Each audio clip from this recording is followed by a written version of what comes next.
Bismillahirrahmanirrahim. Assalamualaikum warahmatullahi wabarakatuh. Alhamdulillahi rabbil alamin. Wassalatu wassalamu ala asyrafil anbiya'i wal mursalin wa ala alihi wa sahbihi ajma'in. Subhanaka la ilma lana illa ma 'allamtana innaka antal alimul hakim wa la hawla wa la quwwata illa billahil aliyyil azim. Rabbi shrah li sadri wa yassir li amri wahlul 'uqdatam min lisani yafqahu qawli. Kita semua mengharapkan supaya dapat bertemu dengan Ramadan. Harap-harap dapatlah. Kita dah masuk hari ini 5 Sya'ban. Adakah kita akan sampai 6 Sya'ban? Kita pun tak pasti sampai ke 6 Sya'ban besok. Kita minta Allah Ta'ala sampai Ramadan. Kita kena minta juga supaya sampai ke Sya'ban yang di hujung-hujung tu. Nabi SAW bulan Sya'ban dia berpuasa, dalam riwayat kata 8 kali. Nabi berpuasa dalam bulan Sya'ban sebanyak 8 kali. Jadi tuan-tuan nak puasalah dalam bulan Sya'ban. Tak nak puasa, makanlah. Macam tu je, InsyaAllah. Hadis ke-35 malam ni. Suara tak pun baik sangat. Cakap pelan-pelan ni ya. Tak boleh cakap kuat. Cakap pelan-pelan je. Bisik-bisik boleh ke? Kan? Cakap pelan-pelan. TV ada TV kan? Masuk TV saya kan? Masuk TV. Okey lah. Tak dapat masuk TV 9, masuk TV At-Taqwa. Jadilah. An Abi Hurairah radhiyallahu anhu qala Rasulullah sallallahu alaihi wasallam, salasatun la turaddu da'watuhum as-saim hina yuftir wal imamul adil wa da'watul mazlum yarfa'uhallah fawqal ghamam wa yaftahu laha abwabas sama' wa yaqulu rabbu wa izzati lansurannaka walau ba'da hin. Rawahu Tirmizi. Daripada Abu Hurairah radhiyallahu anhu berkata, Rasulullah sallallahu alaihi wasallam bersabda, tiga orang yang doa mereka tidak akan ditolak. Tu hebat ni. Rebutlah 3 orang ni. Rebutlah. Tetapi ada juga yang kita tak dapat rebut. Pertama, orang yang berpuasa ketika berbuka. As-saimu hina yuftir. Kedua, pemimpin yang adil. Ini fokus malam ni. Pemimpin yang adil, fokus malam ni. Sebab tajuknya ialah adil bila jadi pemimpin. Fokus malam ni. Kalau tak nak fokus pun tak apalah. Ketiga, doa orang yang kena zalim. Ini juga termasuk dalam golongan yang doa tidak ditolak. Maka Allah Ta'ala akan mengangkat doanya. Angkat.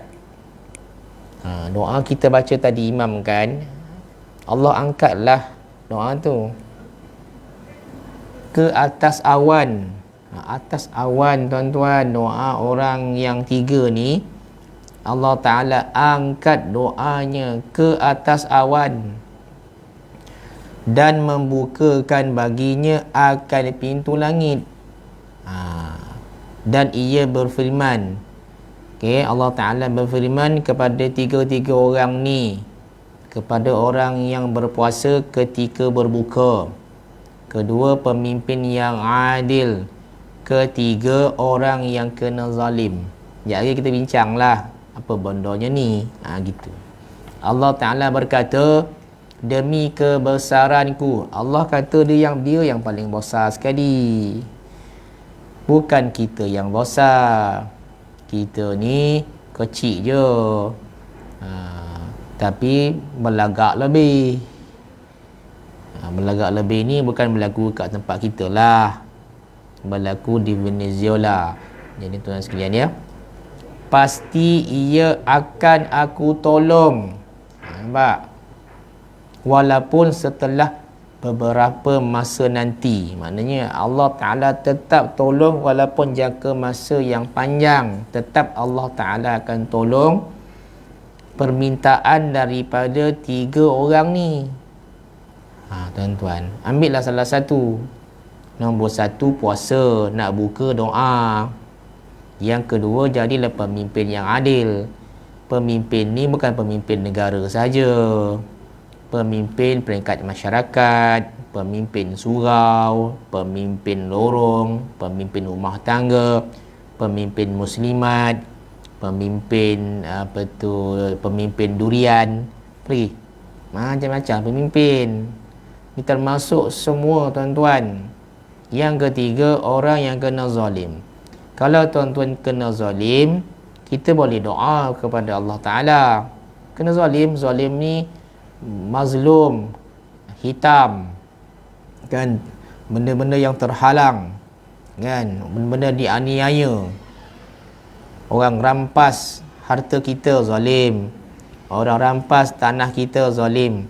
Orang hancurkan tapak perniagaan kita walaupun ada lesen, zalim. Orang curi selipar nak balik daripada surau, zalim. Jangan main-main tu. Ambil makanan penceramah atas meja, zalim. Makanan penceramah tak ada kena ambil dengan jemaah. Penceramah nak makan keripat pun dah tak ada, zalim. Dah tak ada dah, tinggal pinggan saja, zalim dah tu. Janganlah ambil orang punya. Surau ni tak terlibat macam tu. Adalah kan, makanan tak cukup, maka dia tengok meja penceramah ada banyak keripak, ambil semua. Jangan macam tu. Baik, keterangan tuan-tuan sekalian, tiga orang atau golongan yang disebutkan di sini mendapat keistimewaan dengan doa mereka dikabulkan. Kabul ni apa? Kabul ni terima. Ijab kabul. Kabul tu terima oleh Allah. Pertama, saya ulang balik, orang yang berpuasa bila berbuka. Tuan-tuan, bukan puasa Ramadan saja. Puasa tuan-tuan sebulan 8 kali. Sepanjang tuan-tuan berpuasa tu, doa kita Allah angkat sampai ke langit, ke awan. Daripada masa kita puasa tu, tuan-tuan sembahyang Zuhur, tengah puasa ni, doa Allah akan angkat doa kita sampai maghrib. Untunglah orang yang berpuasa ni. Tunggu tuan-tuan sekalian, siapa yang berpuasa hari ni, contoh yang puasa hari ni, puasa Khamis 5 Syaban, tiba-tiba dia tak nak berdoa, rugilah. Ni Allah Ta'ala bagi tahu dalam melalui hadis Nabi SAW, puasalah. Puasa Isnin Khamis, puasa hari putih 13, 14, 15. Puasa Nabi Daud. Nabi Daud puasa dia satu hari puasa, satu hari buka, satu hari puasa, satu hari buka. Tak mampu pula. Tuan-tuan, ambil puasa 6 Syawal. Boleh juga straight, boleh juga berpisah-pisah. Yang penting puasa. Sebab nak ambil doa mustajab tu. Semua tak nak buat puasa tuan-tuan sekalian. Ambil puasa Arafah. Tak boleh juga jatuh pada hari Ahad nak pergi piknik, payah pula. Tak dapat puasa. Puasa hari Ashura 10 Muharram. Tak dapat juga jatuh pada hari Sabtu, anniversary nak makan pula. Semua manjang tak dapat tuan-tuan. Bila nak puasa sunat ni? Itu sebab Allah Ta'ala wajibkan puasa Ramadan. Semua kena puasa. Tetap ada yang tak nak puasa. Tu yang Selangor buat ketetapan paling ketat. Siapa yang tak berpuasa di khalayak ramai naik van jenazah. Selangor punya peraturan gitu. Tangkap, masuk van jenazah, hantar ke pejabat agama. Kalau saya, hantar ke kubur. Senang cerita Orang suruh puasa dia makan lah dia. Ini semua manusia yang tak nak ikut perintah Allah. Tuan bayang Allah Ta'ala tak bagi Ramadan, pastilah puasa sunat tu orang tak nak buat. Maka dijadikan Ramadan wajib 29 hari. Bagi perempuan pula 7 hari tak puasa kena ganti. Ganti pun tak nak. Ini yang berlaku ni. Dah tuan-tuan, Syaban ni puasa lah. Isnin start puasa Syaban. Yang dah biasa puasa Syaban, puasa Isnin Khamis, niat lah puasa Syaban, boleh juga. Tak nak niat puasa Syaban, puasa Isnin Khamis, boleh juga. Asal puasa tuan-tuan. Kecuali dia tak boleh puasa sebab sakit, kena makan ubat, tak payah puasa lah. Habis. Panjang cerita puasa ni, lain kali lah tuan-tuan sekalian. Okey, kerana apa puasa orang ni Allah terima dia punya doa? Kerana ia telah menjalani satu latihan yang panjang. Maka diberikan kepadanya keistimewaan ini. Dari pagi sampai ke maghrib tuan sekalian tak makan. Oh, teruk tuan sekalian. Kalau duduk rumah puasa senang. Duduk ni bekerja puasa, potluck air kami. Itu yang payah tu. Oh, jam tuan sekalian. Orang makan air temikai lah. Minum air soya bean campur aiskrim soda. Tuan sekalian. Mana? Tu sebab Allah Ta'ala bagi dia pertama sekali syurga yang Allah Ta'ala nama syurga Rayyan. Tuan-tuan puasa lah ya. Yang boleh puasa lah. Yang tak boleh lah. Tapi saya kata puasa lah. Supaya ada nama besok di bursa saham akhirat. Nama keluar BSKL. Puasa 28 ... Adalah bacaan-bacaan tu. Kan? Tuan batuk ni. Habis. Kedua, ni dia bermasuk cerita ni. Pemimpin yang adil selama ia dalam keadilannya. Sekejap lagi kita bincang. Ketiga, orang yang kena zalim untuk mengambil balik haknya. Saya pernah cerita orang yang kena zalim zaman Abbasiyah tuan-tuan sekalian. Ini melibatkan pemimpin juga, pemimpin yang jahat ni. Zaman Abbasiyah ke Umayyah. Mana-mana boleh lah. Yang saya ingat zaman tu lah. Zaman Abbasiyah, seorang pemimpin kerajaan waktu tu menteri. Menteri tuan-tuan sekalian, pernah saya cerita kot, tak apalah.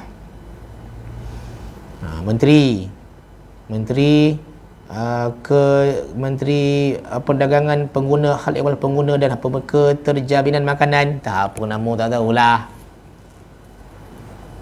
Zaman tu dah ada menteri tuan-tuan. Rakyat pergi jumpa menteri tanpa ada bodyguard pun masuk gitu ya. Tu zaman dulu. Zaman kita jangan. Ada banyak setiausaha baru jumpa menteri. Sesulit, surat khabar, setiausaha ketiak, macam-macam setiausaha. Jumpa menteri. Itu pemimpin lah, pemimpin bahagian dia. YB nak minta boreh ni. Minta boreh tuan-tuan pada menteri waktu tu. Apakah tindakan menteri tu? Lempang ni orang tu. Nampak? dilempangnya orang tu baliklah sebab dia rakyat marhain. Dilempang, dia balik. Menteri lempang rakyat, tuan-tuan yang berbasal, dia balik malam tu dia doa. Nampak doa orang kena zalim, balik dia doa malam tu. Ya Allah, ya Tuhanku, kau berilah balasan yang setimpal kepada orang yang telah melempang aku pagi tadi. Doa dia. Tuan-tuan pun boleh doa juga. Kalau tuan-tuan dizalimi kan, suami menzalimi isteri, doa isteri, habislah suami. Jangan kena pukul, kena hentak, zalim. Isteri boleh angkat tangan, ya Allah, berilah balasan yang setimpal kepada suamiku yang zalim ni.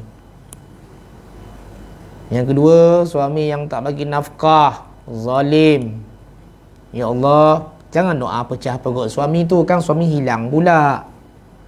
Berilah balasan yang setimpal kepada suamiku yang zalim ini. Apa dia zalim dia? Tak bagi nafkah zahir batin, tak bagi langsung, hilang gitu je.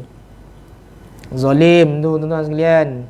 Isteri doa, tuan-tuan angkat orang yang telah disahkan zalim, yang dizalimi, dia angkat tangan. Tuan-tuan, pintu langit terbuka tu. Takut. Jangan zalim orang, tuan-tuan. Jangan aniaya orang. Kita tak layak dapat anugerah cemerlang. Kita jumpa guru besar, cikgu boleh tak bagi saya je, yang ni tak payah, saya yang lebih layak, dia tak payah. Namun dah bagi yang layak ni, datang jumpa, dia cantas.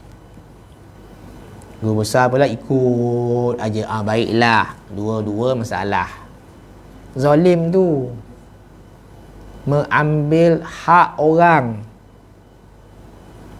mengambil dia punya kelayakan. Dia tak layak, tapi dia jumpa bos, sign kontrak sikit, dia layak dapat anugerah cemerlang, maka tertinggal lah. Tuan-tuan, berlaku di banyak tempat saya dengar tuan-tuan sekalian macam tu. Cantas. Yang cantas ni zalim. Yang kedua, naik pangkat. Kawan saya banyak kali kono tuan-tuan sekalian, nak sikit lagi nak jadi pengarah, ketua pengarah ni di satu syarikat, kena cantas. Ngadu kat saya. Dia bukan ngadu lah, dia beritahu lah, aduh hai, zalim. Dah lah kena cantas, ditukar tempat yang jauh. Nampak? Kena cantas, ditukarkan tempat yang jauh. Kawan saya kena zalim tu, kena jarak jauh pergi kerja. Dulu contohlah, dulu kerja Kajang, contoh dia hantar Shah Alam, jauh, minyak, tol, bonek lagi. Dia angkat tangan tuan-tuan sekalian, Jahanam tu.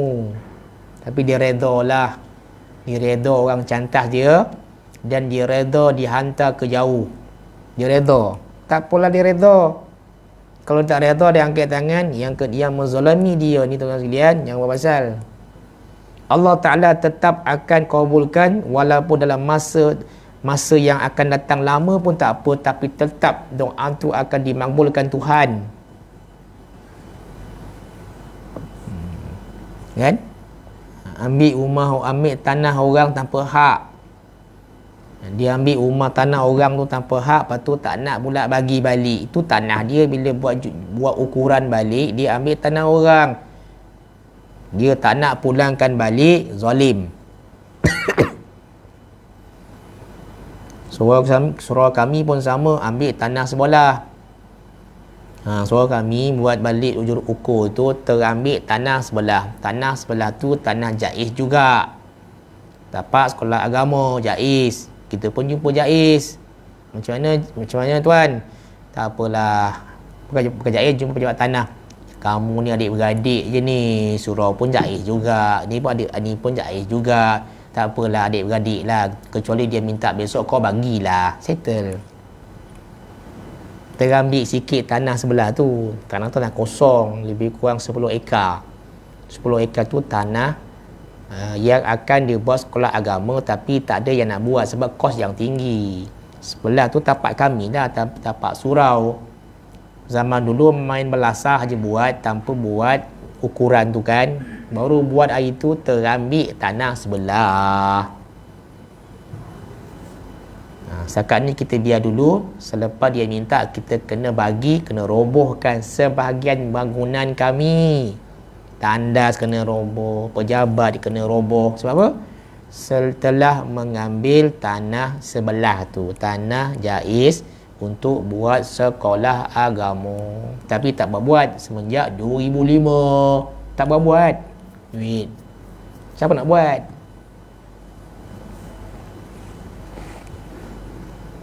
Kono pula zaman ni zaman saya pula pengerusi, tuan-tuan sekalian. Sudah. Bayangkanlah macam mana nak buat ni. Tiba-tiba dibangkitkan. Sudah. Zaman dulu buat tak tahu ya. Zaman ni dibangkitkan balik. Mana tak jam kita mikir. Tak apalah, biar dulu. Dia minta kita bagi. Tu hak dia. Harap-harap tak minta lah. Macam itulah. Biar sampai kiamat pun tak apa. Tuan-tuan mesti minum air ya. Minta izin minum air ya. Boleh ke minum air daripada orang ramai ni? Aduh, bismillah. Boleh apa sikit pun air ni. Bismillah.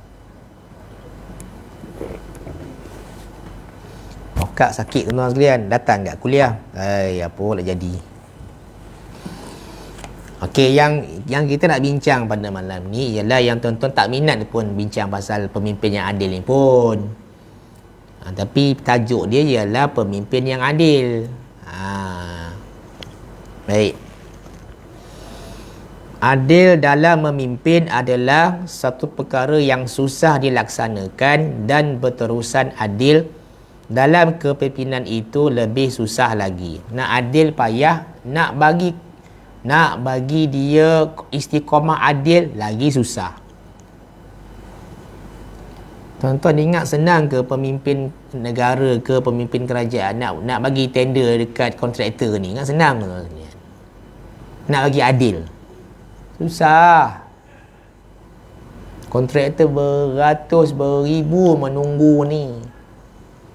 Masuk-masuk tak dapat. Masuk-masuk tak dapat. Dah berbelas tahun mungkin. Mungkin dah 6 tahun. Kan? Asyik dia je dapat. Asyik dia je dapat. Dia je dapat. Ingat senang kena adil ni. Kalau tak ada kaki tuan-tuan sekalian payah. Termaklah ni cerita tentang keadilan. Bagi sama rata. Kau ambil ni, kau ambil ni, kau ambil belah ni. Bagi semua yang masuk tender dapat projek sama banyak, sama rasa, win-win. Dapatlah. Si dia je dapat, si dia je dapat, dia je dapat. Bayarlah. Mentang-mentang tu kawan dia, mentang-mentang orang tu kawan dia, dia je dapat, dia je dapat. Tu yang susah tu. Tak adil lah macam tu kan. Tender pembersihan sekolah contoh. Tender pembersihan pejabat kerajaan. Si dia dapat, si dia je dapat. Nampak? Kita ni tak dapat apa-apa. Kan? Bagi adil. Bukan senang tu nak adil ni. Nak adil segi pemimpin, nak bagi pemberian tender kepada orang yang masuk tender. Setiap tahun dia yang lain tu nak makan. Sampai kawan saya pergi jumpa pejabat daerah, bawa batu. Ni kawan saya cerita apa ni, dah teruk benar tuan sekalian. Waktu tu projek langsung tak dapat apa-apa. Nak buat rumah, nak buat apa tu, tambah rumah, bukan semua boleh buat tambah rumah, duit bukan ada pun. Masuk tender kerajaan tak dapat tu tuan sekalian. Apa dia buat? Jumpa pegawai daerah, bawa batu, letak dalam kopai. Tahu kopai tak? Dalam ni lah, apa nama tu. Tunjuk, cik, takkan saya nak makan batu nak sara kehidupan keluarga saya. Sampai tak tu tuan-tuan, bawa batu. Takkanlah nak makan batu. Lepas tu baru dapat. Dia cerita kat saya sampai tahap tu lah nak dapatkan tender. Bukan kelas A pun, kelas F je buat longkang tuan-tuan. Berapa banyak pun. Nampak akhirnya dapat. Sampai sekarang dapat. Sampai sekarang dah dapat. Saya mesej kat dia, boleh tak sponsor aircon dekat Surau Den? Boleh. Kan senang. Potik macam tu je. Sebab apa? Duit banyak. Nah, sonang jangan lupa kawan kan. Kita minta kapet ko, minta aircon ko, dia bagilah duit tu kan. Maknanya dia nak bagilah. Dah kaya kan. Dulu tak kaya, miskin apa kedana. Dah kaya, kita minta dia daripada dia kontraktor tu sekalian. Kejap pergi Sarajevo lah, kejap pergi Dubai lah, kejap pergi tu dah. Duit banyak tu sekalian. Banyaknya duit. Rumah beli cash, kereta cash, rumah cash. Kayu kita LU keluar kan. Settle lah. Ini nak bagi tahu dah, pemimpin bukan senang. Nak jadi yang adil pun susah. Nak berterusan jadi adil lagi susah. Bila dah pegang lama sangat sebagai pemimpin di satu-satu organisasi, makin hari makin tak adil. Sebab kena tukar. Tak boleh selamanya dia pegang jawatan tu. Macam Musi Surau, takkan nak pegang sampai 18 penggal. Tukarlah orang lain. Tukar. Habis. Tetapi bagi orang yang kuat semangatnya macam tuan-tuan ni, kuat semangat dan ikhlas niatnya, mudah untuk berbuat demikian. Adil dengan orang-orang di bawah, adil dengan kerajaan, adil dengan orang bawahan, adil dengan keluarga. Apa arti adil dengan keluarga? Inilah Umar Abdul Aziz tunjukkan keadilan dia. Siapa dia? Umar Abdul Aziz tuan-tuan. Dia ni pemimpin paling tinggi waktu tu. Ada pejabat, ada ofis kan. Datang anak dia, tengok keadilan dia, tengok sampai tahap tu. Tak boleh tiru dia ni. Kita tak boleh tiru sangat dengan Umar Abdul Aziz. Anak datang, ayah masuk, bagi masuk. Nak buat apa kau datang ni? Tuan-tuan, bila anak datang topik kerja, kadang-kadang dia mengganggu kita kan.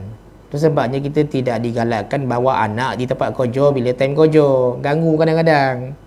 Tapi apa boleh buat, tak nak hantar nursery, nak jimat, ikut ayah pergi tempat kerja. Kan ganggu tu. Tak apalah.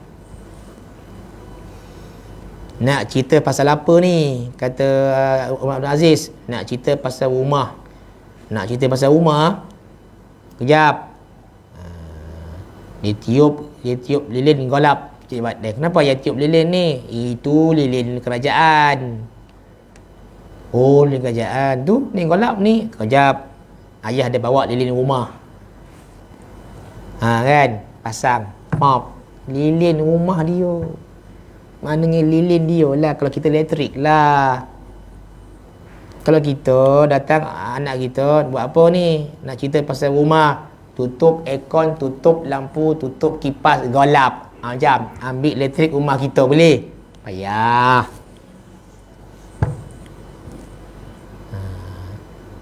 Sampai tahap tu Umar Abdul Aziz punya keadilan dia. Rakyat punya jangan ambil.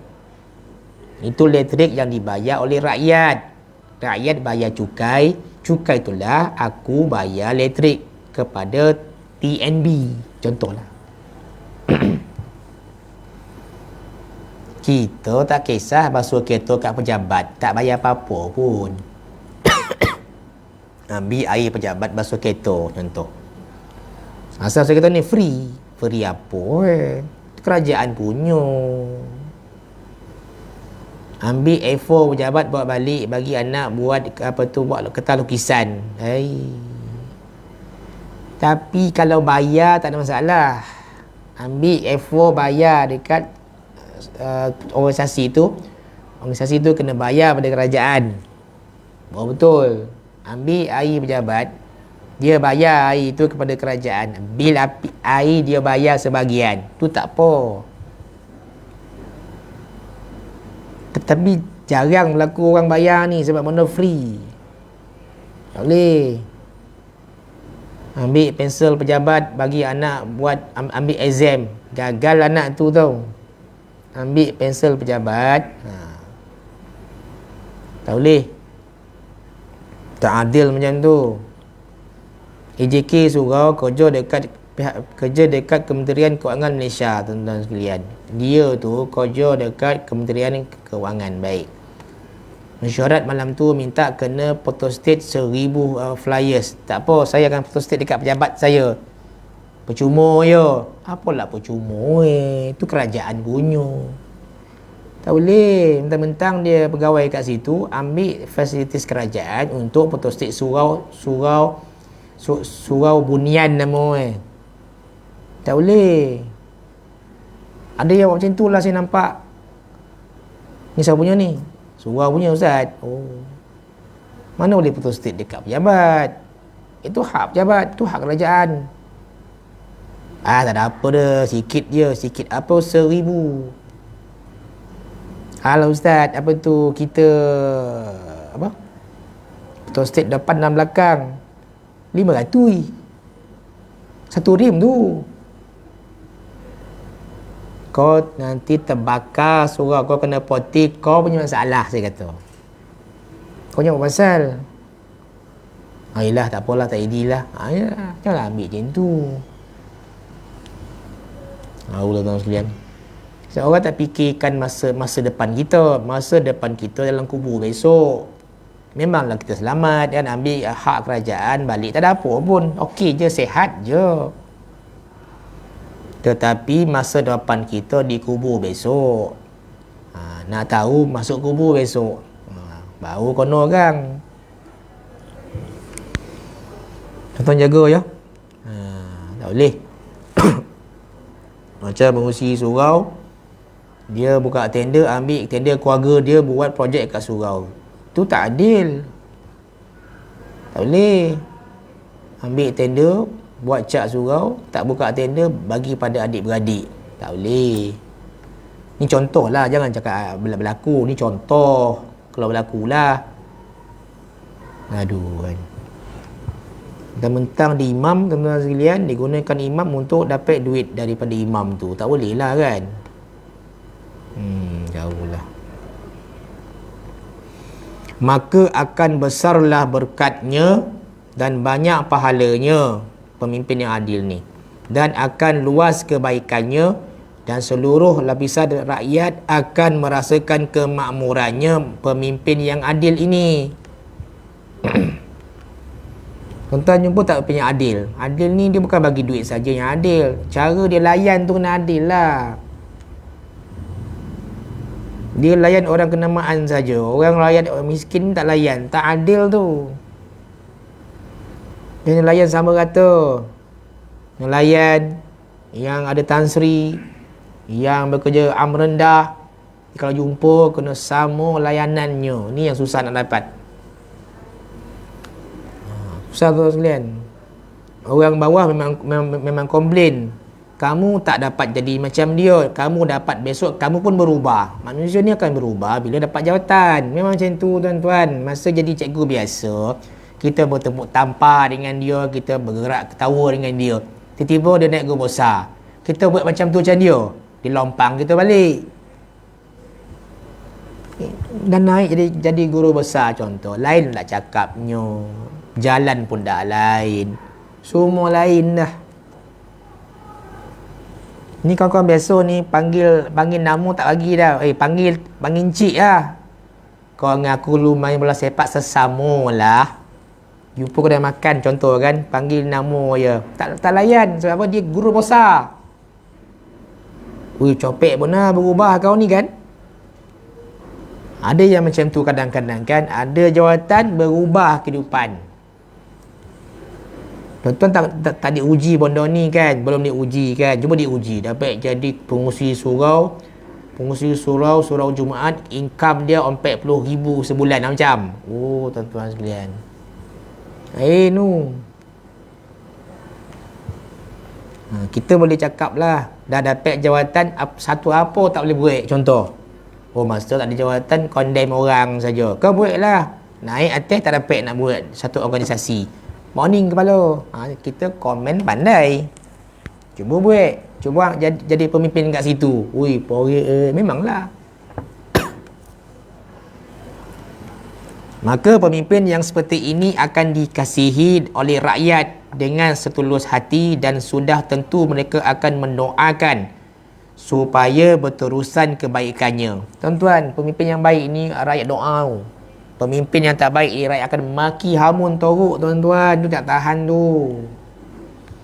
So, tuan-tuan, kalau jadi pemimpin rakyat ataupun orang maki kita, itu bukan doa tu, itu benda yang tak baik tu. Hari-hari kena maki dalam media sosial. Aduh, saya kata teruklah rakyat kita ni kan. Maki, marah. Betul lah marah. Macam mana dah marah? Orang yang seperti inilah yang doanya akan dimakbulkan oleh Allah. Siapa dia? Pemimpin yang baik ini. Tuan-tuan bayar, pemimpin yang baik ini, dia pemimpin atas sekali contoh. Baik, adil, dia doa, rakyat semua dapat. Itu kepentingan pemimpin yang adil, yang baik ini. Kalau pemimpin tu tak baik, tak dengar cakap orang bawah, ego lebih, banyak buang masa, banyak berpoya-poya, ambil duit syarikat untuk kepentingan peribadi, rakyat bawah tahu, kena maki.